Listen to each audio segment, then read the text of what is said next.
Foi assim, lá perto de casa tinha um fazendeirinho, meio maluco, então tinha um velhinho que morava lá de agregado dele, velhinho perrenguinho demais e foi enfraquecendo, e quando foi vespando o Natal, o danado velhinho vai e morre. E ele com as roças tudo no jeito de plantar, e deu uma época que nem tá esse ano, chuva tava fartando, e ele com vontade de chover para ele plantar. E o dia que o velhinho morreu, ele foi lá fazer uma visita e pensou, eu vejo falar que gente que morre ali vespando o Natal, se vai pro céu, eu vou pôr um dinheirinho na mão dele, se ele sair lá, ele falar para Deus mandar uma chuva para nós. E foi, pôs 500 réis, e falou pro velhinho, lá pro defuntinho, falou, ó, se acaso você botou lá no céu, você fala para Deus que manda essa importância de chuva para mim.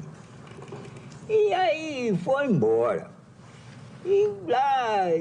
E não contou pra mulher, não. E ele ficou sapiando mesmo ali, cortando umas vassouras lá no terreiro. Quando foi ali por umas 2 horas, rapaz, foi uma nuvem bonita assim por riba da fazendinha dele.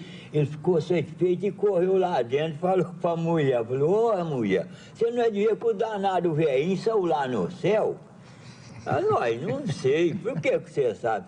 Não, porque eu pus um dinheiro na mão dele para ele falar para Deus mandar uma chuva para mim, e hoje vai chover, ele saiu lá mesmo. E a mulher dele enganou. Como é que você faz uma coisa dessa, senhor? Você é muito bruto. E não, mas nós tá precisando às vezes da... rapaz, quando foi ali por umas 4 horas, caiu chuva, mas foi só mesmo dentro da fazendinha dele, a água não saía fora da divisa, não. Foi até encostar no arame e foi aí dentro. O negócio deu certo. Foi empanzinando e logo quando ele saiu, a água invadiu lá na casa e ele saiu para olhar, já viu o gado dele vinha nadando, morrendo, é porco, é animal, cachorro, tá tudo... E ele foi subindo na casa, não pôde nem acudir os meninos, que tá tudo afogando. E ele foi trepando na casa, a enchente foi erguendo, ele foi agarrando.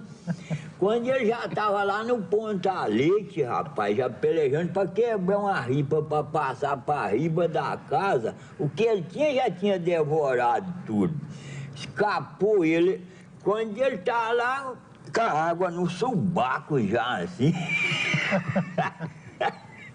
Aí a chuva deu de a caimana, aquilo foi, passou e aquela enchente foi gachando devagarzinho. Quando a água tá no rumo do cinto dele já, veio uma voz por riba da casa e ele abraçado lá com o ponta-leite da comunheira lá.